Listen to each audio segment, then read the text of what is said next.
And we're live. Good morning, everyone. Welcome to the Daily Whatever Show. Good morning, Lawrence. I'm Dana Dubois. I'm Lawrence Winterman. That's my best friend. That's my best friend. Oh my gosh. It's so good to see you this morning and every morning here on the Daily Whatever Show. Every Oh, single morning, every except day, Sundays, except all days till the end of time, until maybe. the end of time. I mean, Because probably. That's okay. we've got a thing going here. I don't think we're changing it up. Yeah.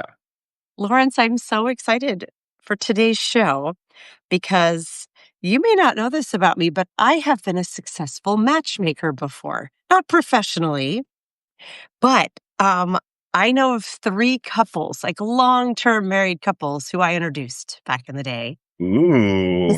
I think I have a good instinct for knowing when people are going to click.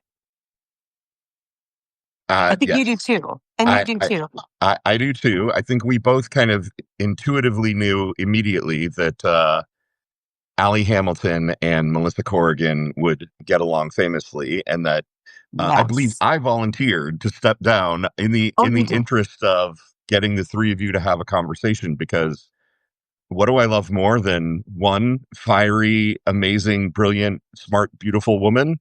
Three of them in conversation together. Yes. As we've known Melissa Corrigan for quite some time, and we met Allie Hamilton recently and had her on the show, and it was just this like, oh my God, you and Melissa need to meet. Today's the day that's going to happen. Super exciting. The sad thing is that means Lawrence has to drop because Substack Live only allows 3 people. Substack. We didn't ask to see who's bucking up to pay for subscribers, but we sure would like the ability to add another person to our lives. You discovered that feature live. Was that yesterday or the day before? It was this Uh, it week. was it was late Days night ago. the day before, so they rolled it out kind of on the evening of what, today's Thursday. They rolled it out Tuesday evening, Yeah, my time, and I noticed it immediately and was like, I am not sure that I like this. It feels like weirdly invasive. Like I can now click on people's names and see who they're subscribing to and what, and right. um Who they're paying to subscribe to. right, who they're paying to subscribe to. And I Right. mean, you and I both know that like product managers at these big companies make decisions like this, and they're like, oh, the problem we're trying to solve is more people should subscribe, and maybe what we Yes. should do is show people who other people are paying to subscribe to, and Right. yeah, and then they make up rationales on why that's not an invasion of Right. Someone in the room privacy. didn't think through that, like, oh, maybe this is potentially embarrassing for people of low income Yeah, who can't afford to subscribe. Or maybe it's revealing things that they don't want everyone to see, right. right up front. I don't know. When I saw it live on air, I was like, oh, that, like, it looks nice. And I was like, I get it. They want to incent paid subscribers, and so they're putting features forward, but I would think they just might get more paid subscribers if they make their feature set more rich for the amazing content creators that they have, especially creating lives. And that would organically lead to, One more would people think. paying. One would I don't think. know if you noticed this. Someone pointed it out yesterday. I wish I could remember who so I could credit them, but the number of petals on your flower indicates how many paid subscriptions you have. No, Yes. no. So as Wait a far as minute, I can tell, that's there are 3 levels. There's like a 4 petal flower, which means like, yeah, you're paying to subscribe, but it's only a couple. And then there's like a 6 petal flower, which means like, good for you. You're paying for like 5 or 6 or 10 paid right. subscriptions. And then there's a many petaled flower that's like 8 or more petals on it. That's like you've Really? got more than 10 paid subscriptions. Oh, they show up Um, on phone. That's why I'm like, I'm looking at yeah, you don't see it over here. Right, you get a more robust flower if you pay more. LOL, it's weird, Melissa. yeah, Yeah, it is, it's there now, I guess. It's not working in desktop, only mobile, because why would Substack create a feature that works across both right. Why would they work with consistently? both? I swear they're like 2 different product teams. They don't seem to Honestly, talk to each other. probably that fight against each other all the time. Yeah. Yeah. But at any rate, I see Melissa's here. Has Allie joined the chat? I didn't see her yet, but Allie, give a shout if you're here. yeah, Not like there let's. aren't other things that we could talk about in the meantime. Like, We do need oh, to talk about tomorrow. tomorrow we're being joined by Karen Attia, formerly of the Washington Post opinions page. Um, oh, Allie is here. Excellent. Like, it's amazing that Karen is coming to speak with us. We're incredibly lucky. Good job, Dana, for reaching out and getting her onto our schedule. This week, Karen Attia has had Substacks with Paul Krugman and Kazim Rashid and us. So, I love that trifecta. And yeah, I can't wait to bring her on. I can't wait to meet her. Um like she's brilliant. She's been through so much. I want to say she's triumphing over all of it, but I mean, she kind of is by enduring. And now right. she She's announced persisting in yesterday. the Elizabeth Warren sense, right? Like she Yes, persisted through it all. Her journalism course at Columbia was canceled, and so she created the Resistance Summer School program that is now ongoing. I'm signed up for the next cohort that starts in October. She was fired from the Post on like bullshit grounds, and now she is suing for wrongful termination. Katie Fang is her lawyer. um Amazing. And she's here on Substack, and she's going to talk to us tomorrow about citizen journalism, and we couldn't be more excited and grateful that she's going to be here. truly. I am fascinated by this moment in time on Substack. You know this, Lawrence. We've talked about it a bit offline that like what a crazy crossroads that just as kind of most journalists of integrity are either being fired or are leaving because of the kind of failing moral code at their papers. Just as there's this rise of citizen journalism here on Substack, like you and me, we're all flocking to the same tool. Yeah. And we're somehow at this moment in time where uh, Paul Krugman is interviewing the same woman who we're interviewing. And it looks like she was on Joyce Vance as well. I missed that one, but Morgan pointed it out in the chat. So Oh, nice. Thanks, Morgan. I can't wait to hear what Karen sees as the future of how we learn.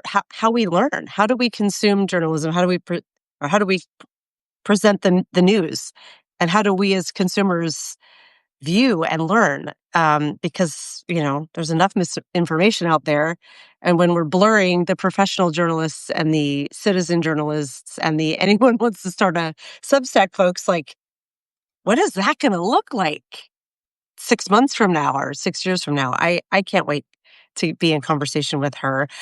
We do want to let you know from a programming perspective, it will not be a Fucked Up Friday episode. Right. We rarely change our programming. Like this is the first time. So I can safely say it's less than 1% of the time that we do this. Yep. But Opinionated Ogre, who is going to be on Fucked Up Friday tomorrow, is coming back on the 17th for a Fucked Up Friday. And we will not be hosting our usual game of Fucked Up Friday with Karen. We're going to be in conversation with Karen. So Yeah. just letting you all know that ahead of time. And Right. And, that's we can jokingly say, like, in part, it's because her situation is one of the most fucked up things that has happened this week, and she would win. yeah. Yeah. I mean, we mentioned her on last week's, right? Yeah.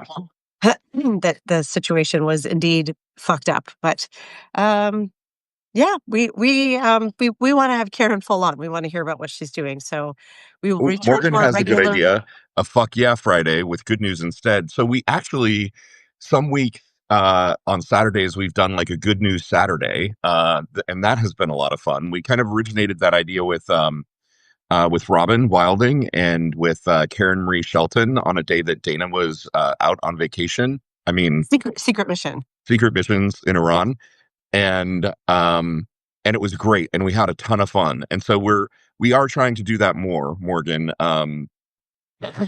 Yeah. Doing like a good news day because we could all use it. We sure could.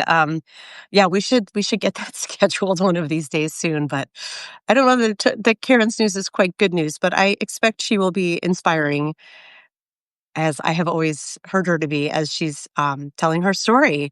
And I've had several friends, as I've told them about this, be like, "I can't wait to see what you and Lawrence do for this interview."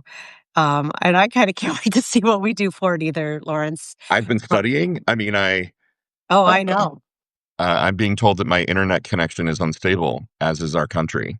Um, yeah, I mean, I've been studying. Like I've been following Karen when she worked at the Washington Columns. I know who she is. I knew before this, and um, Yeah. You've been a fan for a long time.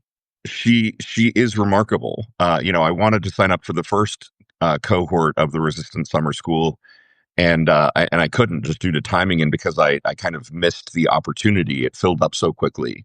So I'm incredible. Karen Attia, former global opinions editor at the Washington Post, is joining us tomorrow. Um, so we're really, really excited for that. We're 11 minutes after, and it's time for you to kick me off of this thing and bring on Allie Hamilton and Melissa Corrigan so that I can bask in the glow of three incredible women talking about whatever the fuck it is y'all want to talk about. I'm here for Oh, it. we are going to be talking about launching our kids into the world at this moment in history, and what that means. That's Yeah, going to be although we may veer and talk about other things. That's going to be our primary um, feminist rant today. Lawrence, I'm going to miss you. It's a bit like when we did our really big live on Sunday and we had all those guests, we were joking with each other about how hard it was to kick people off because we were I like, know. "We love you." It's very hard to kick you off because actually, I'm going to That's add someone fine. before I kick you off. Somehow I will persist. I am going to add one of our guests. Oh no, Kira's coming back for a second treat. Uh-oh. Kira! You know what? I only have one left. Note to self, need to buy like 6 bags of these before tomorrow. Right. Because Yeah. that would be my luck that Karen is on the show and I don't have treats. Allie Hamilton. Hi, how are you? Good. How are you? I'm good. As usual, I'm like at the kids' table. I thought I had that. Just move in a little closer Yeah, Right, right. I can if be you back. want to. I mean, you're beautiful. Like, bring your face forward. I am bringing myself forward. And now we Um, need to kick Lawrence out so we can add Melissa, but at least you can say a quick I'm hello. glad I got to say hi to you, Lawrence. Me too. I cannot wait to listen in for the next hour. I'm so excited that the three of you are going to have a chance to talk. I'm excited But too.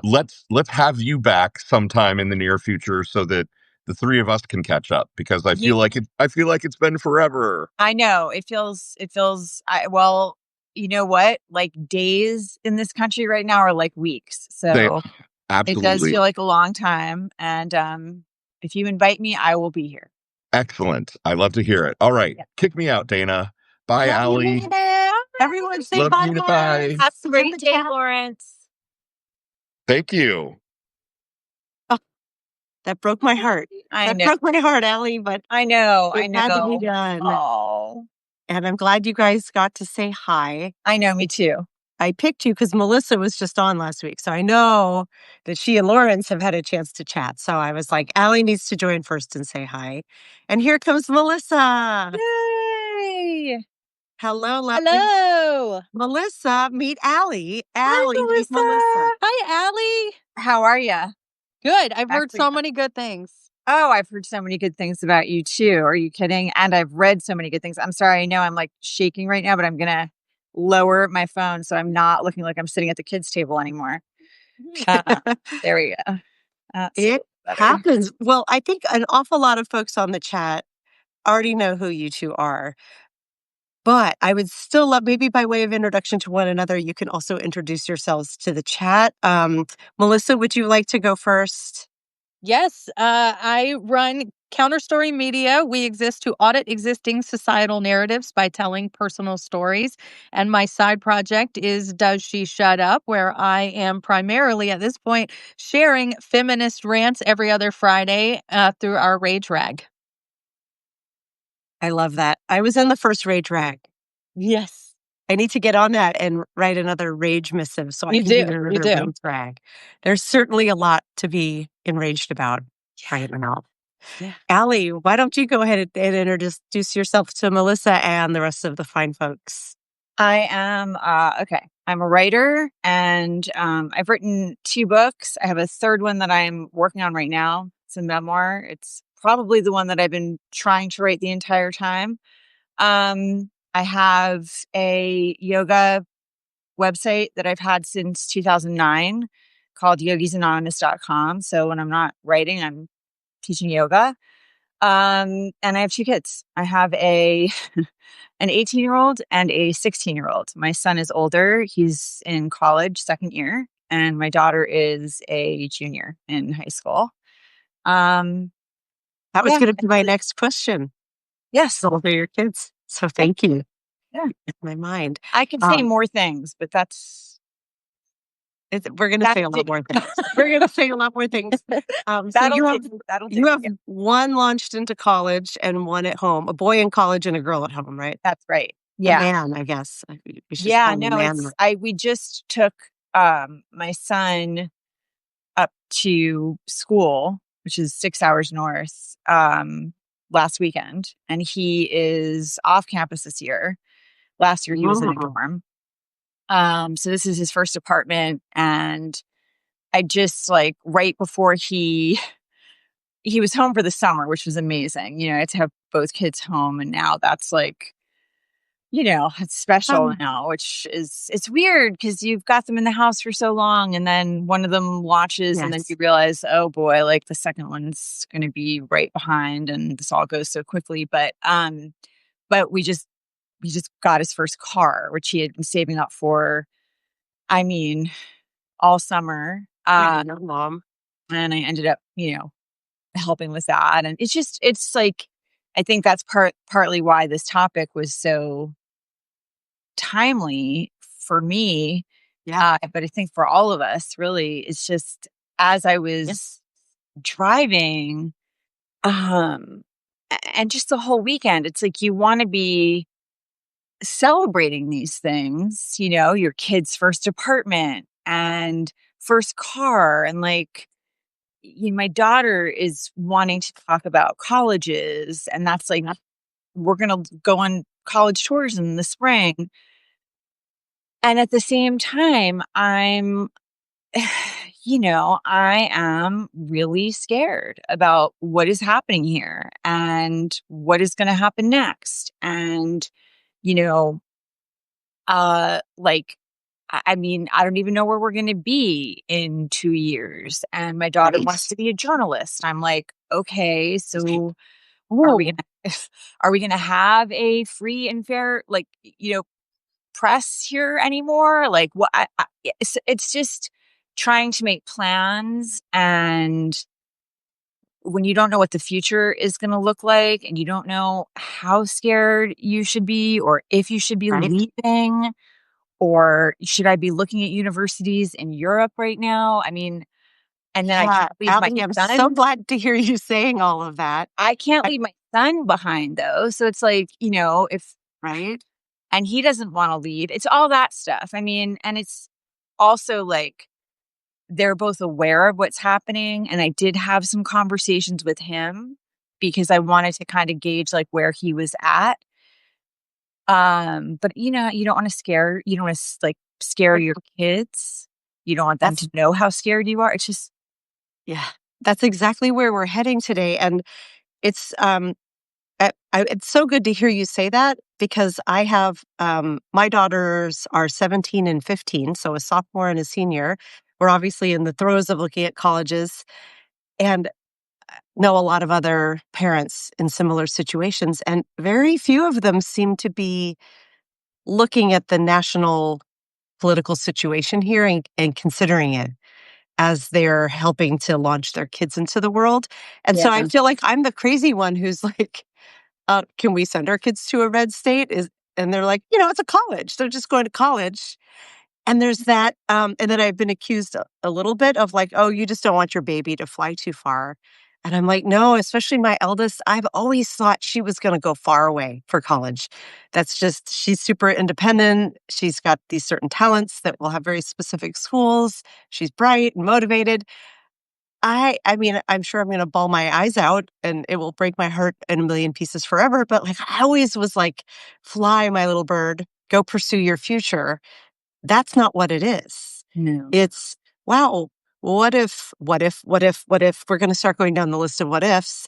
Is it safe for you to be in a red state, especially as a young woman?" 'Cause we all know that, like, the rate of both sexual assault and uh, inadvertent pregnancies is so high in that population. Is it better to leave the country? And then, yeah, if the family is split, like, what if we're at war with NATO? This is where my mind is All of going. it. Melissa, I Yeah. want to hear from you Mhm. because I Yeah. haven't given you a chance to say how old your kids are and what challenges you are facing. Yes, we have a big blended family. So we have 20, 20, 19, 17, 16, and 6. So right. Wow. Is that 5 or 6 kids? I lost 6 kids. six 6 kids, two kids, and yeah. 20. Right. So, our 20-year-olds are, struggling. They're struggling with, because they've been on their own for just enough to realize how fucked everything is. And, Mhm. so they are having this crisis of like, even from like, what should I major in college if AI is taking all of our jobs in Yes. 5 years? So how am I as a parent supposed to advise that when I don't know? I've never lived through this. So they're at a point where they're, trying to make the best adult decisions given the fact that the nation feels like it's on sand right now. And like there are people that are Gen Xers that are unsure about the future of their career because their jobs are most likely going to be taken, yes, and my husband, It's me. by AI in the next few Hi. years. Yeah. So if we can't advise them, then how are they supposed to feel just entering the world? And that's why this recent decision in DC to lower the age of prosecution to 14 is so unbelievably absurd when you have 18, 19, and 20-year-olds that are completely lost about where they're going. So my husband and I have been talking a lot about how do we best be there for them? And the number one way that we have is always offering a place to stay. So I had Yes. my oldest son moved out, got his own apartment, and then his roommate screwed him over and didn't pay rent for 4 months, and it ate through all of my Mhm. son's little savings, and he had to come home, which I'm he sorry, saw as like Melissa. this very huge defeat. And I had to reassure him over and over that this situation was out of your control. That is, however, why we get subleases for next time. We put ourselves on a sublease. So if your roommate doesn't pay the rent, they can just evict your roommate and you don't get screwed. So he had to learn that lesson the hard way. So talking to him, he's very, very politically oriented. He's in a couple of local bands and they're very political. I've heard Um, you radicalized him. I did. I Yeah. radicalized him. Yeah, and that's another aspect of all of this that I really had not I truly had not considered fully until Friday morning at around 9 a.m. Um, I exited an abusive, marriage, I think 12 years ago this year, 13 years ago. Good for Um, you. and my ex had literally moved across. He lives literally on the other side of the country and has very, very little to do with any of us. But on Friday morning, I got a phone call that and he just was screaming at me that our son was turning into a radical extremist. And I always keep my conversations very gray rock with him. I learned a long time ago to go gray rock and don't give him any emotion. And, so I was trying to keep the conversation calm and like, what are you talking about? What things has he said?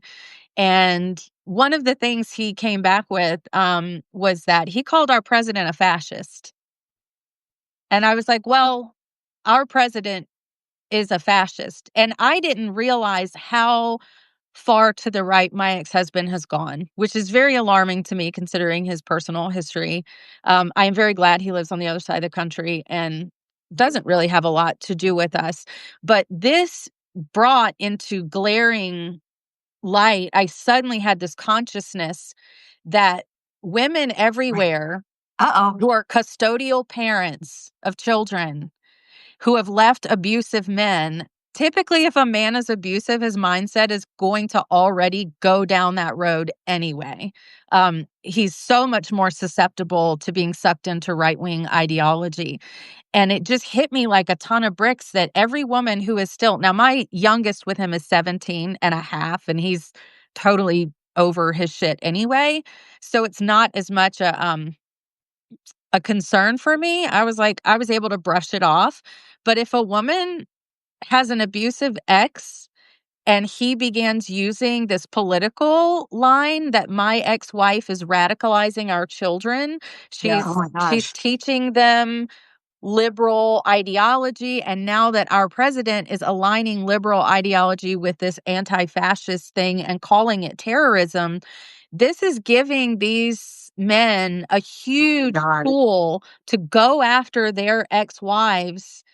And not only potentially, if they're in red states, a judge may very well agree with them that liberal ideology is child abuse. So these women are going to have to go back into court and fight for custody of their kids over political beliefs. And a lot of them in red states are going to lose. And those kids are going to go into a home with an abuser who's also going to instill in them a far right radical ideology. And none of this had occurred to me until Friday morning. And then I had to go into a live with Christopher Goldsmith, the founder of Veterans, and I had to be composed. And because that's what we fucking women do. Okay. We take men's shit and then we walk into the fucking boardroom and we have to be composed and handle our fucking business anyway. So I couldn't even like emotionally or mentally deal with what had happened until much later in the day, you know. But that is a concerning thing that just popped into my consciousness when it happened to me, that holy shit, this is an entire other arena that we need to be helping women who have left those situations and whose ex-husbands are part of a far-right ideology. There needs to be some kind of legal fund to protect those women. You know what? I just, as you were talking, and I had maybe like blocked this out or forgotten about it, I don't know, but maybe a year ago, maybe 6 months ago, I do not remember. I wrote something, and I don't get a lot of trolls on here. I really don't. I mostly have just such an incredible community, people commenting. I have not had a lot of that. And it's not to say I've had to block a few people along the way, of course, but it's been pretty rare. I wrote something, I don't know, like I said, how long ago it was, but I was writing about, things that had happened along the way, being assaulted, being grabbed, growing up in New York City as a girl. And just talking about raising children, raising both girls and boys in this culture, and how you empower your daughters and how you teach your sons, to not perpetuate this rape culture, like just all of it, all the things that we're seeing everywhere. Your body, my choice, which thankfully we're not seeing that everywhere, but it's certainly in the radicalized online male communities, right? the groypers. How many of us went down that weird rabbit hole a couple weeks ago? Right. And so a man in the comments said to me, I feel sorry for your son. Feminism is a form of child abuse. Oh, And good. what a poor kid to be raised by a woman who hates men. And I was like, wow, dude, first of all, I do not hate men. Just you, I sir. Just you. I do not I do not like men who assault women Right. or disrespect women. I don't like misogynists. But I do not hate men. I love my son, and I'm trying to teach him how to be a good man, a good human being, but also a good man.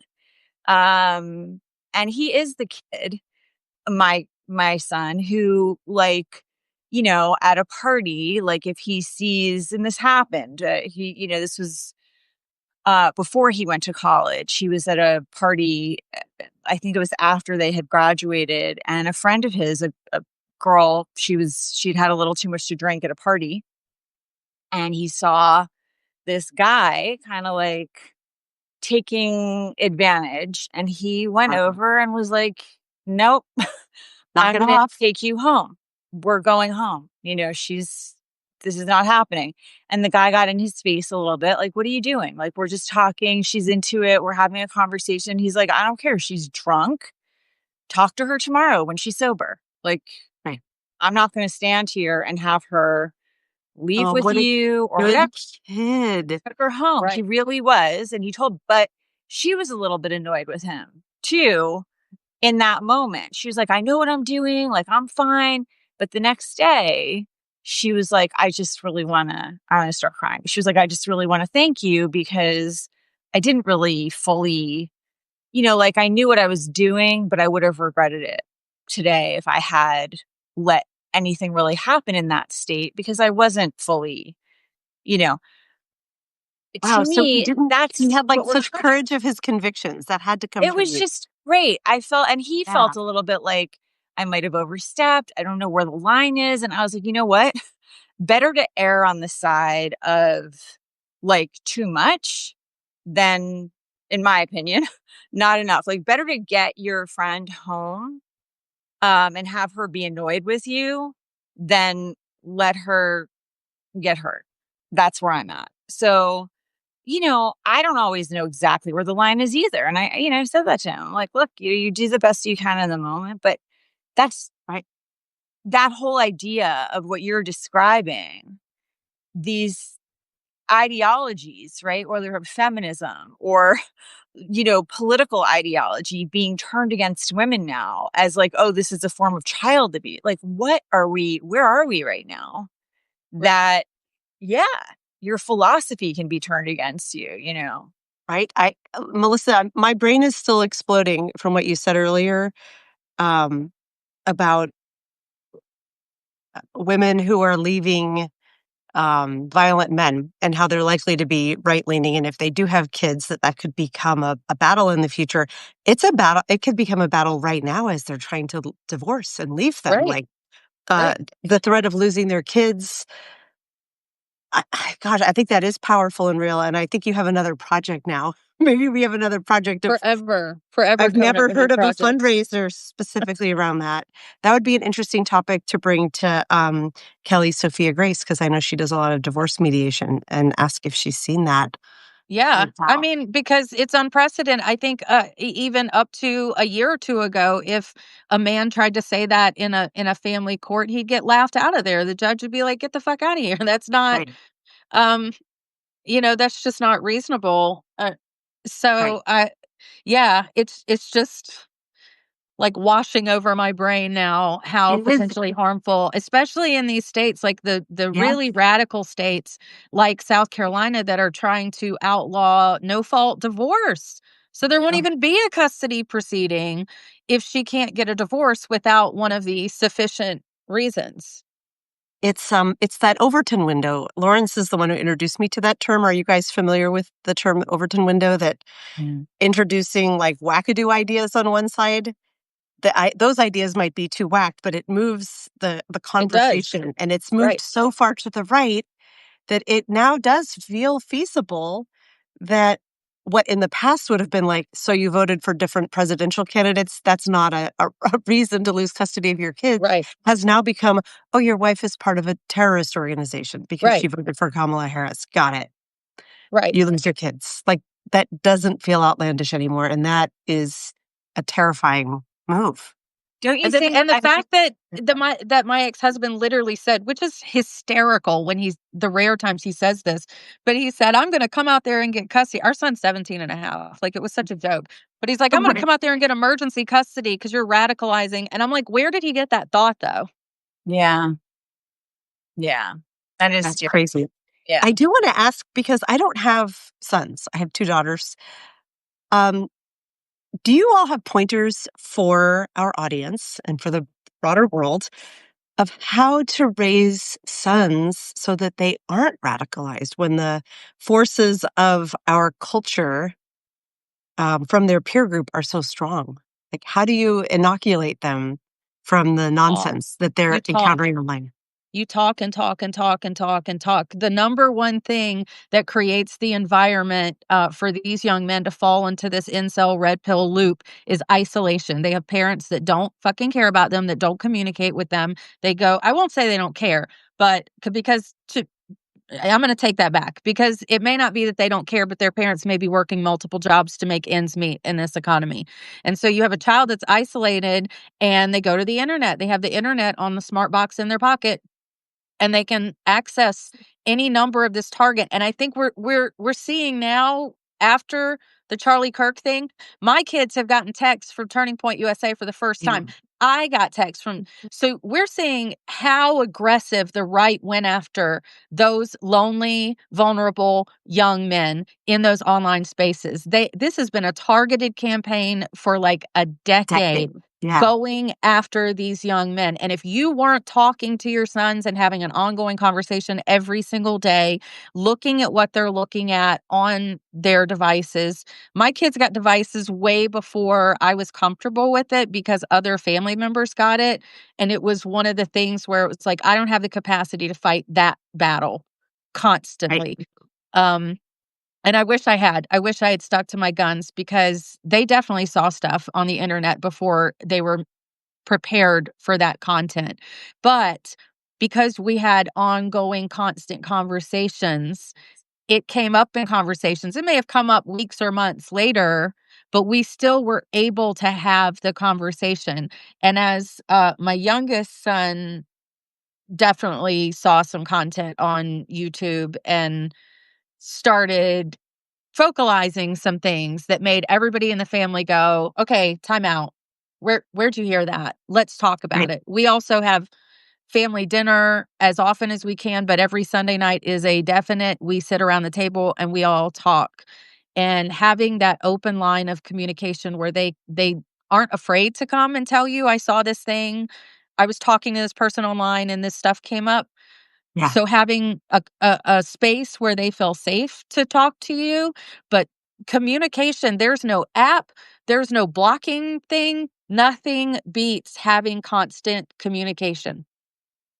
Yeah, I totally second that. Like, my kids both got phones when they went to middle school.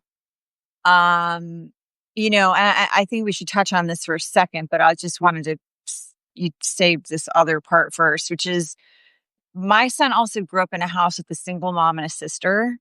So I don't think he really was ever in much danger of being radicalized, because he saw that I was working my ass off, and just that, like, I was completely here all the time for him. And I worked very hard with both kids, and still do, to keep the lines of communication open. Now that they're older, it's really less of a thing, because they are 16 and 18. So now it's like pretty much everything is on the table.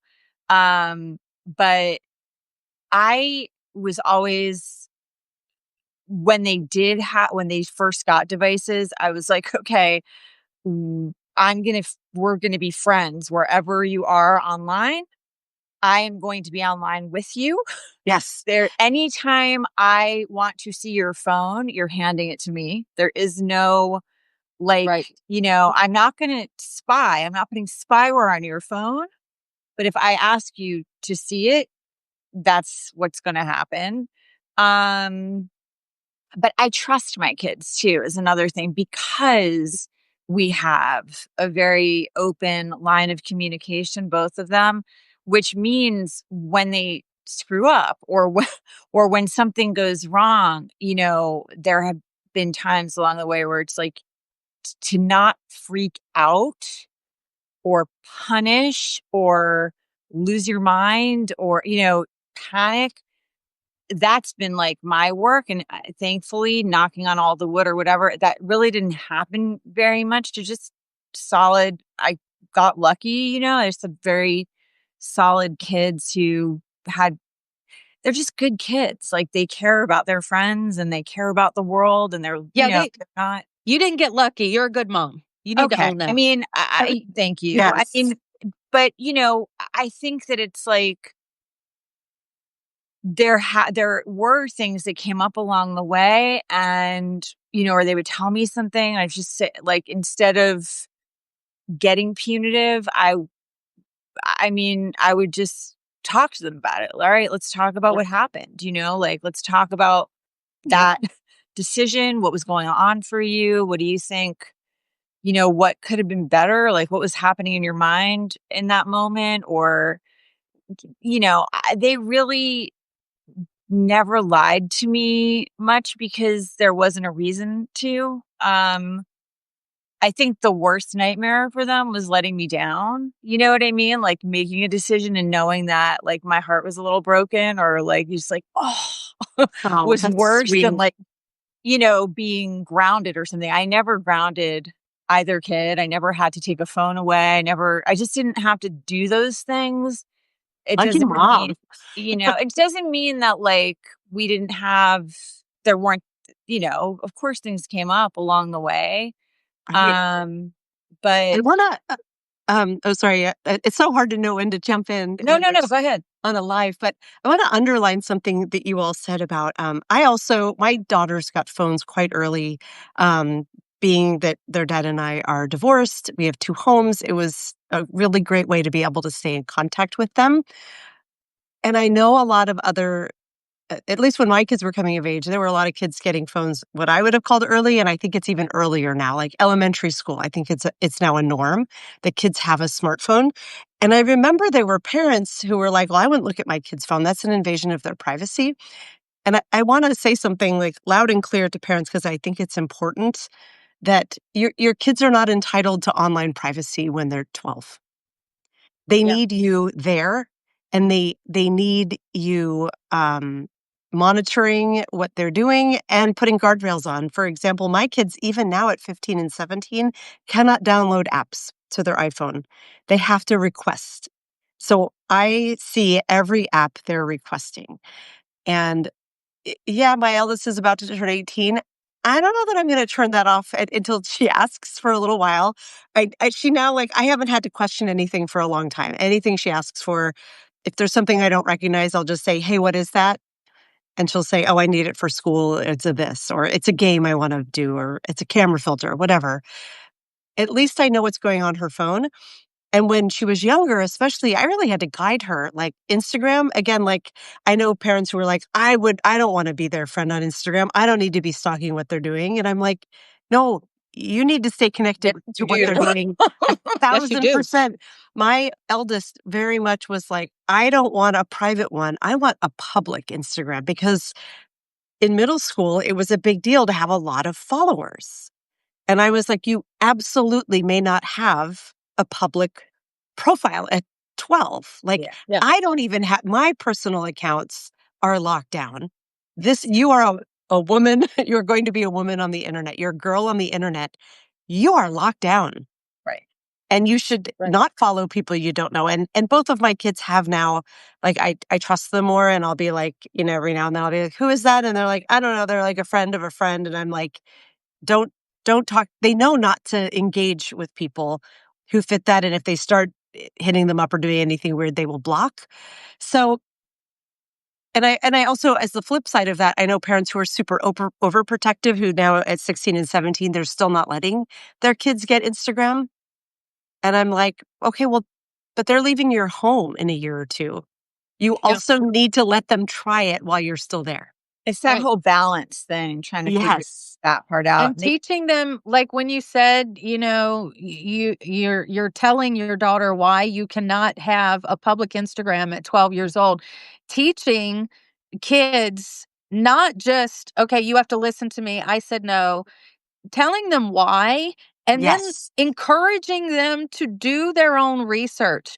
When you teach kids to do their own research, I think that really undermines any of these arguments. I mean, that's kind of what I turned to on Friday with my ex, was like, listen, if the kids had questions about things that I told them, I have shown them how to research like a journalist. I've shown them how to identify legit sources versus fake sources, how to suss out when something is clearly 100%. fake. So if they're questioning something I'm telling them, they go look it up. Like, they've told me they have. They told me that they've gone and looked and they were like, yeah, you were right. Like, I know I'm right. But teaching your kids how to do that research, because there's going to be something new. Now there's AI, and we're all researching what are the potentialities of AI so that we can be? When that comes. Teaching your kids that this is how you do research, this is how you inform yourself, so that as new technology comes out, when you're out of my house and you're an adult, I'm not going to call you up and be like, don't download that new thing. It's bad for you. You have to be able to look for those resources yourself and educate yourself to empower yourself to be safe on the internet, especially as girls, because women, we still have to protect ourselves online. It doesn't ever end. That was one of the things with my daughter too, because she got into Roblox during the pandemic. Yes, all the me kids too. And I was like, okay, we're gonna have a serious conversation if you're gonna be on that app, because I've been hearing a lot of things, and anywhere on the internet, you need to understand that anybody can message you. Their name can be Polly 10 or whatever, and they can tell you they're, a girl and they live in Idaho, and it can be a 50-year-old man who lives down the street. Like, anyone can say anything on the internet. So if you don't know the person, you do not friend them. You do not talk to them, and that means you have to explain to your children that there are safe people and there are unsafe people in the world. And it sucks, like, of course, we all want to have our kids be innocent for as long as possible and feel safe in the world and all of that. And it's a constant, to me, balance between, there are certain things I need you to know because I need you to be safe. And, and so sometimes this is the world we're in, unfortunately. Let's shift to that topic of, this was like the crux of what we were messaging about before we came on the show, of like balancing safety against empowerment, especially with daughters. And especially right now with Trump. How do we embolden them and educate them and not scare the shit out of them? Like, how much and at what age do you talk to them about not just politics and what's happening, but what it means for them? Do you guys have like ethos around that? Allie, do you want to go first? Yeah, I mean, I'm trying to remember when I started talking to I think I've really tried to keep things pretty age appropriate as I can, but also deal with things as they come up. Yeah. along the way. And we have had things happen. I remember like I was walking down the street with my daughter and a friend of hers who's just a little bit older. They were like 9 and 10 maybe. And they were skipping ahead. They were probably 20 feet ahead of me, Mhm. I would say, maybe 15. And I saw these two men, Mm. standing like by a tree. And I had my eye on that. And they started talking to the girls. And it was completely inappropriate. I, you know, Oof. I was there in point 0.5 seconds yelling, get away from them. Do not talk to them. Like, and I'm sure I scared the girls because I was Right? so like enraged that these are 9 and 10-year-old girls. Are you kidding me? And so I had to then talk to the girls, like, do not if that happens to you again, if something like that happens, just come right back to me. You do not need to, because they were like, we didn't know if we were supposed, like, we didn't want to be rude. I'm like, no, no, no. Yeah. This is when Be you can be rude. rude. You be as rude as you want. These are strangers. You do not know them. You owe them Men should not nothing. be talking to you. Right. Men on the street should not be talking to you. Full stop. So there have been things along the way where it's like, well, now I'm going to have that conversation. And so my daughter and I have had, we've had all the conversations at this point, and she wants to be a journalist. She's already Amazing. had like an internship at the Santa Monica Daily Press here. She's, writing for her high school paper. And she's paying attention already. So it isn't a thing of like, me telling her what's going on. She's very aware of what's going on. So is my son. I think both of them, there are times that they want to talk about it and times that they really don't. Like all of Yeah. us, times where we all need a break or nervous systems are like shot. And we're like, okay, that's as much as I can. And, I try to be careful about when I'm talking to them. I try to like kind of feel it out. Does this feel like a good moment to be having this conversation? I did that, like the week leading up to driving to college. I just said to my son, I'll just share this with you too. And I know that I'm getting a little bit away from what you asked about daughters in It's particular, but okay. It's a conversation. So keep going. I had a night, probably 6 months ago. My son has extremely flat feet. Oh, You okay. would know it looking at him, but he has extremely flat feet. And I want to say, it's always been a thing where he's had to have lifts in his shoes. Um, and about a year and a half ago, he had a hairline fracture in his foot. So we had to go to a podiatrist, and the guy was like, okay, you have like seriously flat feet. These are not like, this is not just like, buying whatever, like insoles. Like we need to get you custom insoles, and you really should be wearing them every day in every pair of shoes that you own. It's a deformity in your feet. And I was like, I beg your pardon. My son is Okay. perfect. So yes. So about 4 months ago, I think it's like 2 o'clock in the morning, and I just could not sleep, mind racing, worrying about everything. And I'm thinking, I have no faith in the people in power right now. Zero faith. Hmm. And my kid turned 18 last November, and you're supposed to, put your name in the database at that point, right? Like, Oh, right. The military. yes. And I just was in a panic over it. Just like, I don't want you to do that. I don't want you to put your, like, you're And you like, had the excuse. yeah.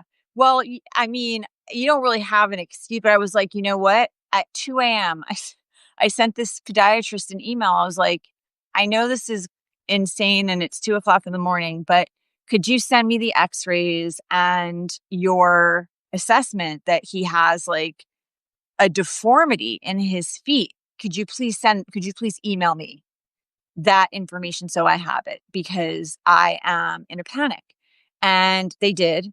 And then the doctor called me the next day and he said, I just wanted to call and tell you that I have gotten so many emails and phone calls like that from people. Everyone is in a panic. Oh, what a compassionate Yeah, doctor. incredibly nice. He's like, Yeah. you're worrying about your child. And, it's not crazy. It's normal. So yeah, as far as my daughter, uh, you know, I I just feel very sad for all of our kids right now, all of them, I do too. because This is they the time are when they should aware. be launching, right? They should And be be having fun right thinking now. of Yeah. nothing but their futures. Excited Yeah. about like what, world is my oyster kind of feeling, whatever it Well, is. I've had to stop my son, because he was really getting my oldest, he's about to be 21. We were very not excited about registering him for the selective service and had the Yeah. same, thoughts. And so he started getting extremely, extremely anxious and would just say kind of desperate sounding things like what kind of future is there for us here and things like that. And finally I was like, listen, you cannot let this absorb. You are young. You should be going out on the weekends. I would like for you to go out this weekend and do something that's borderline dumb with your friends. That's what I Yeah. would like for you to do. Okay? Yes. Go out. Okay, get off of the internet. Get off of the internet and please go exist in the real world, because you're going to have fun. Number one, you're going to be able to let loose a little bit and throw off the weight of all that crap. And also, you're going to discover that in the real world, everybody isn't as polarized as they are on the internet. You're going to be able to have conversations with people in the real world that aren't really possible on the internet in a lot of spaces. And since he started doing that, he said he lowered his screen time by like 35%, and it like instantly changed his mood. So I've had in terms of like when to talk to kids about heavy stuff, I have a lot of older friends, like older in their 70s, and they'll sometimes say, "You guys give your kids anxiety because you talk about this stuff." And I was like, "Listen, the parenting that you had to do and the parenting we have to do are just so different. You guys," so I compared it like this. I was like, you were raising kids in inside a seaside cottage during a hurricane. The hurricane's right there, right? But you can mitigate a safe space. We have the hurricane in the fucking house. Yep.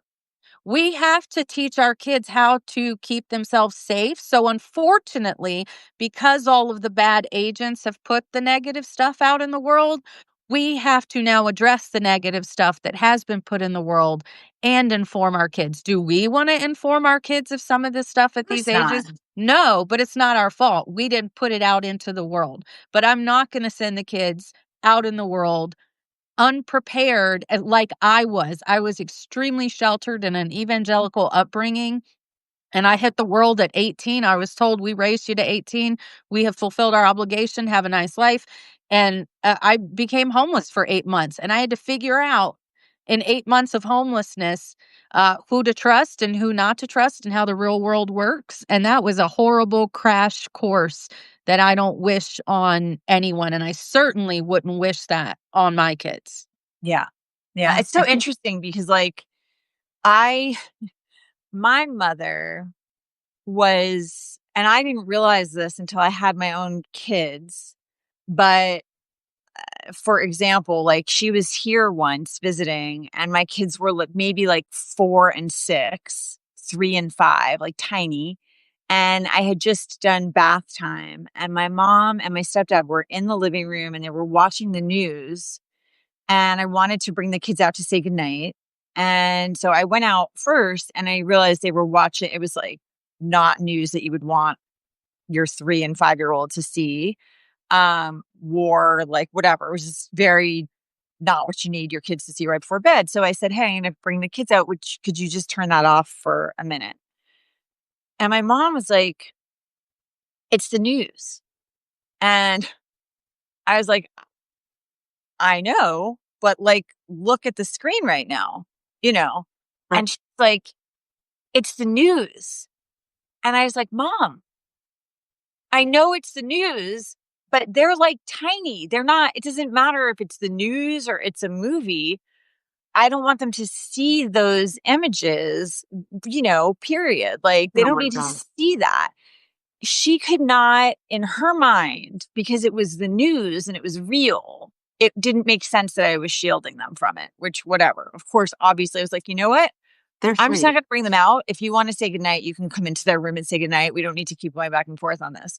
But we all grew up at a time where we could go to school for the day or just be with our friends and not know what was happening in the world.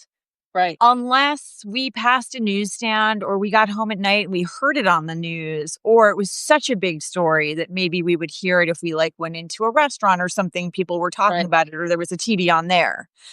Right. Our kids, it's in this little device. It's on the screen. It's everywhere. So the idea that, we are making the kids anxious. No, we're not. The world is making the kids anxious. Yeah. For good They're reason. seeing all the stuff Yeah. we're seeing. They're seeing all the school shootings we're seeing. They're seeing everything that we are seeing. And that's the other thing that I said earlier. Oh, I just wanted to touch on this. I was in a conversation about all these schools that are like banning cell phones right now.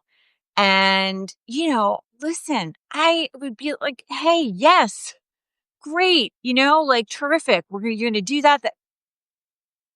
Once we solve school shootings, Right. do not take their one way of reaching us away Right. from them until we solve that other. Both of my kids have texted me during lockdowns. Right. Yes. Scared. And, it's terrible. It's a terrible feeling. Yes. But the It one is. thing that would be worse is not being able to try to comfort them. Yes. Knowing that this was happening, having no way of reaching them. I do need to jump in because we are over the top of the hour. I feel like we could keep this conversation could going probably for go for hours, and 4 we're hours. definitely Yeah. going to need a round 2 or 3 to even, because we could talk for hours about just school shootings and what that's done to our kids alone and media exposure. It was my 17-year-old who sent me the videos when the one we don't talk about anymore was killed, shot in the neck. She's like, they're all over my school. And that was shocking and also completely, of course, they were all over your school. Of course, you saw it first.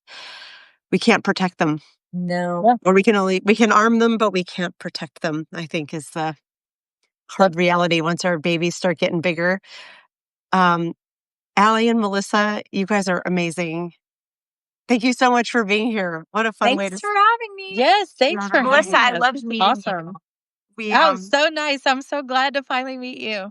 Me I wore too. my friend matchmaking. strong women, know them, be them, raise them. Oh Love my it. God. That's I today's want that. t-shirt. Lawrence, Love note it. to Lawrence, I need this t-shirt, or Melissa, send me the link. It's beautiful. Thank you so much. Thank you to Lawrence for stepping down so the 3 of us could chat. Thanks, Thank you Lauren. to Substack for not letting 4 people on a chat yet. Yeah. And please, everyone, join us tomorrow when we have Karen Attia joining us. It's going to be, Yes. It's going to be great. my jaw has still not It come up from the ground. It's going to be amazing. I hope everyone has an amazing day. We love you, mean it. Bye. Bye.